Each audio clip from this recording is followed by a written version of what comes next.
Please tell us what happened the night of June 13th. Be as specific and detailed as possible.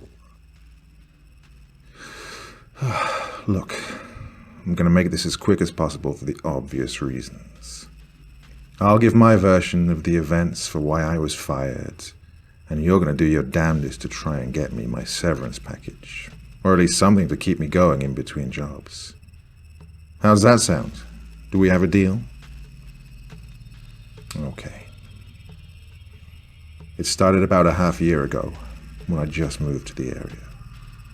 I was looking to pick up some work as a veterinary technician, but there were no clinics hiring. I decided I'd take any job that came my way to make ends meet, until I could get my foot in the door at one of the clinics in the area.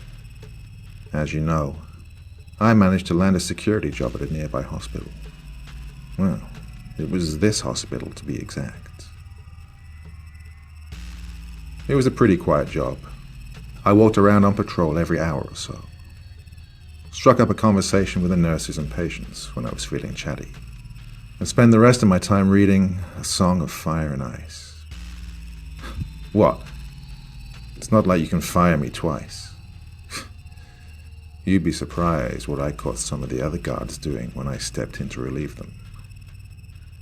I'm just trying to give you a feel for my routine and lay all the cards out on the table. June 13th began as a pretty quiet night. There were no belligerent drunks that needed to get their stomach pumped, and I didn't have to restrain any junkies who were fiending for another fix, but was stuck in detox.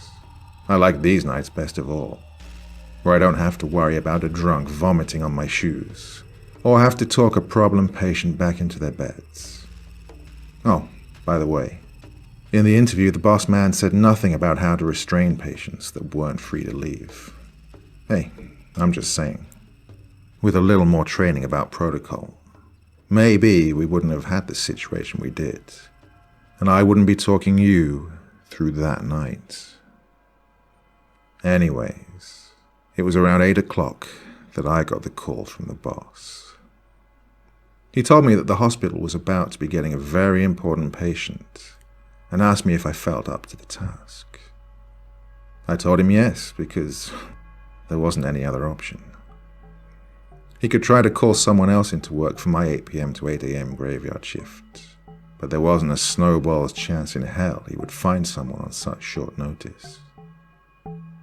I agreed to watch the VIP even though I had no real clue of what I was doing.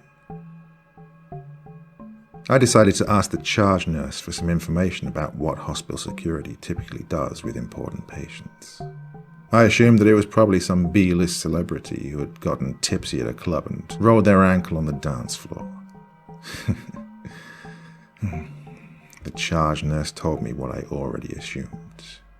I would be sitting in their room, making sure to keep media or strangers out, while doctors treated her. I asked her if she had any idea who was coming in, and that's when she told me it was Christine Parker. I had no clue who that was. Now, the charge nurse was apparently a big fan of America's Most Wanted, and watched it every week before it was cancelled. She told me that, in 2011, an 11-year-old had gone missing on her way home from school. This girl, Christine Parker, had apparently been missing for over 3 years until today. She was picked up on the side of the roads from a nearby forest by highway patrol.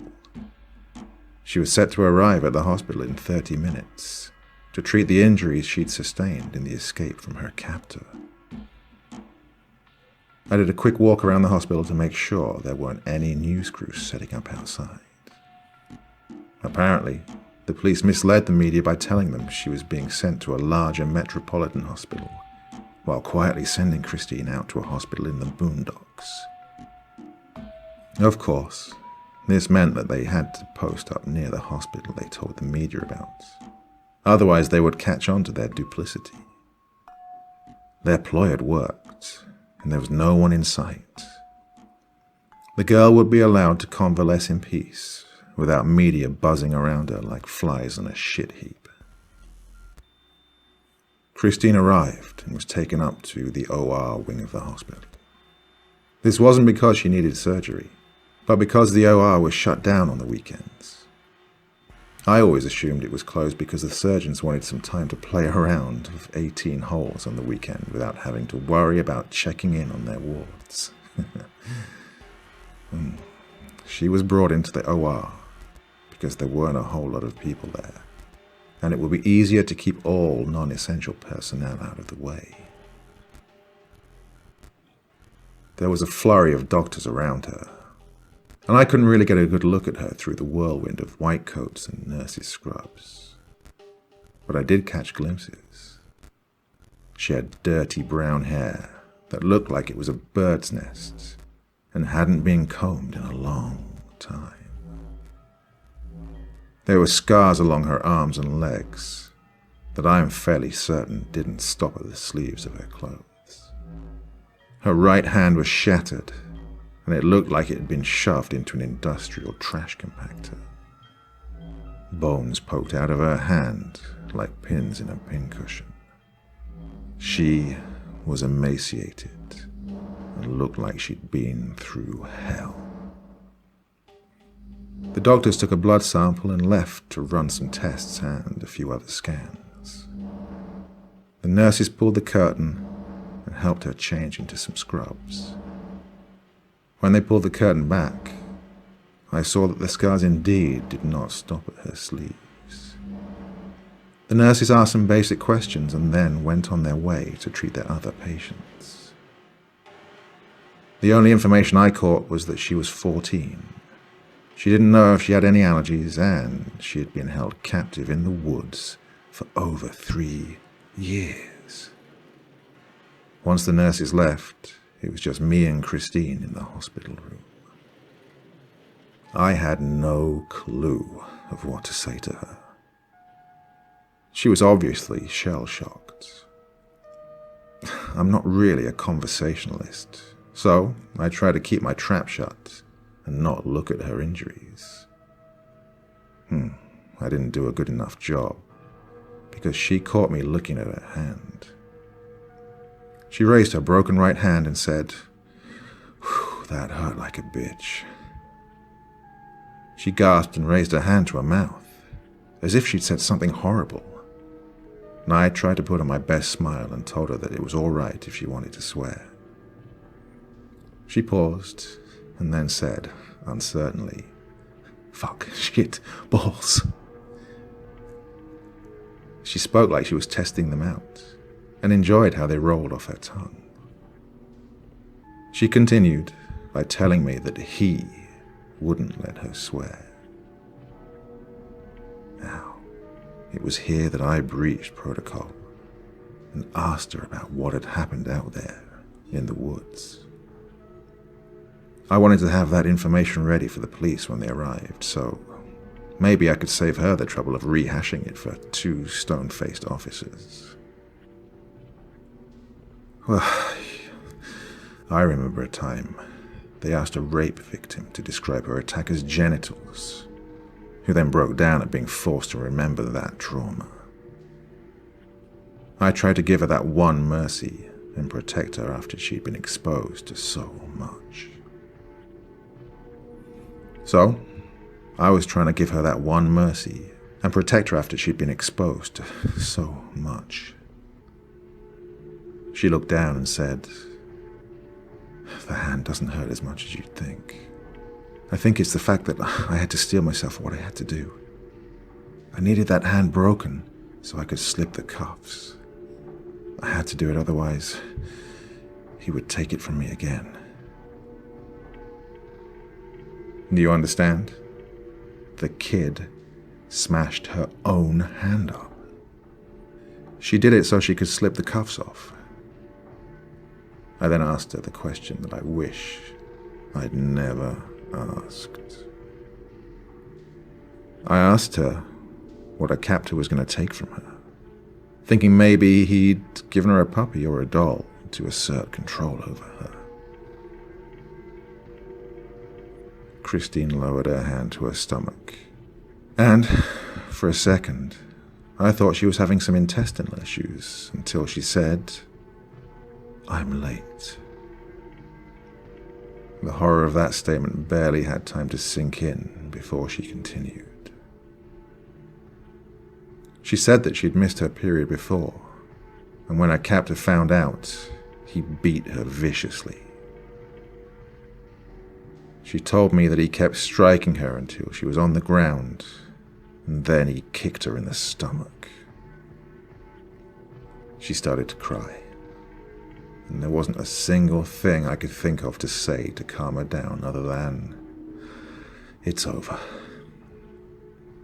Around this time, a nurse arrived and gave Christine a sedative. I think they did this so they could examine the extent of her injuries without causing her any more pain or the trauma of reliving it.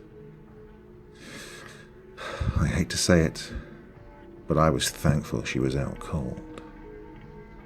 I didn't want to hear any more about the horrors she'd had to endure for those 3 years.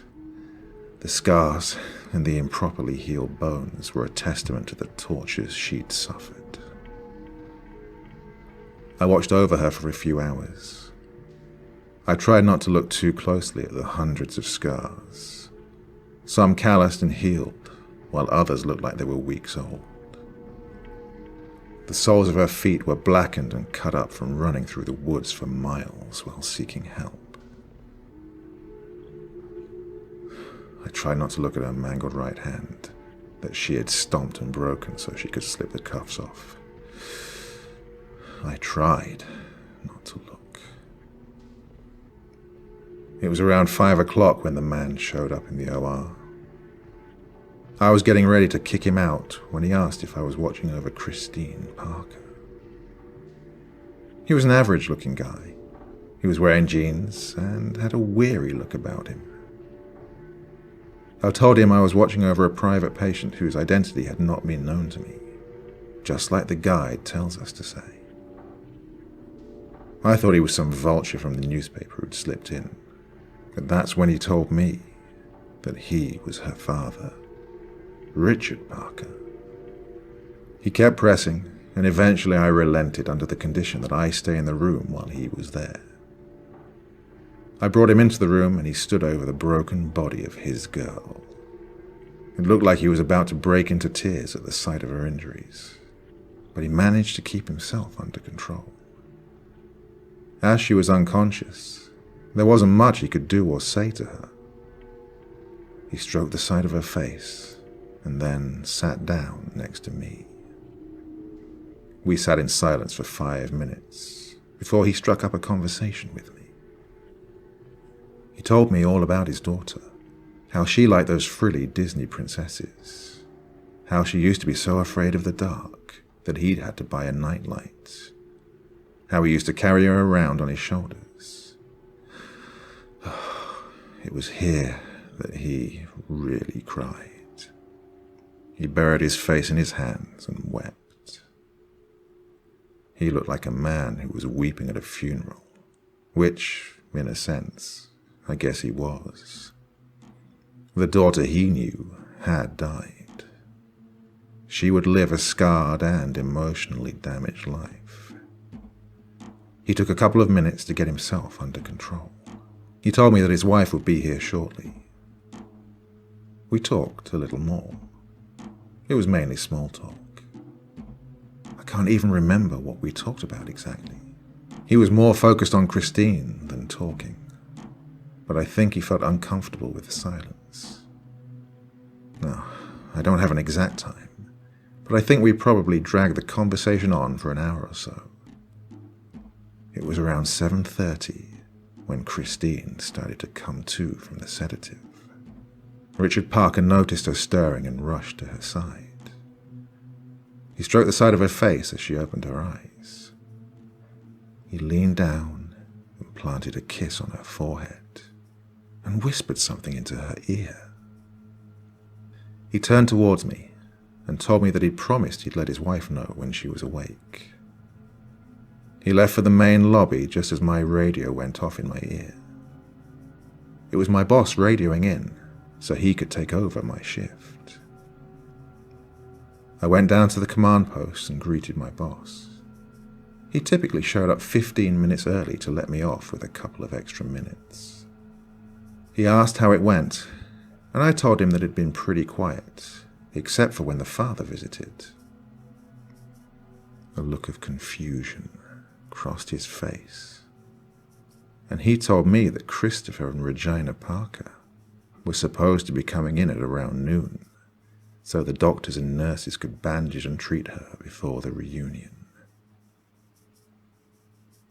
The realization hit me like a foot stomping onto a hand. I sprinted back towards the OR.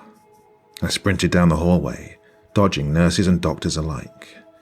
Christine was bone white, and the look in her eyes confirmed my worst fears. She sat, frozen on the bed. She looked like she'd seen the devil himself, and, to her eyes, she probably had. I was out of breath from running, but I managed to wheeze out, "Who was that?" She spoke in a whisper, but it felt like she was shouting the words right into my ears. It was him.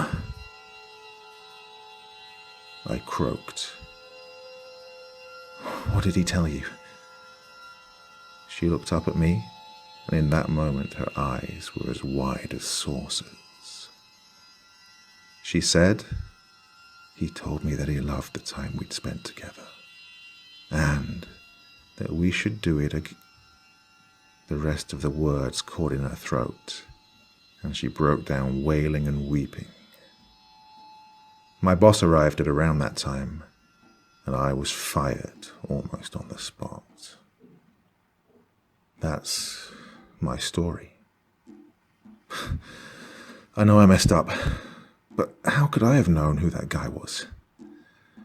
Well, now that I say it all out loud, I guess I really was in the wrong on this. I doubt I'm going to get a termination package. The trip out here was a waste of time. Well, not completely. Maybe I'll go give Christine a visit. Hey, why are you looking at me like that? What's going on here?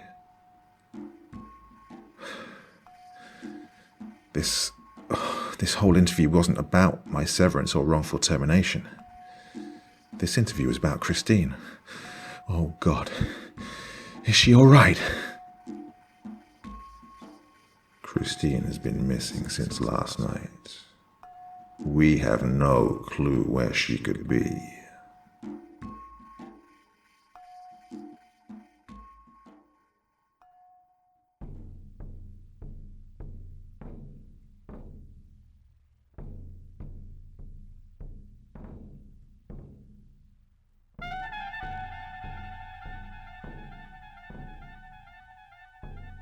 Thank you so much for taking the time to listen to this story today. Really means a lot to me and to the author of the story, of course.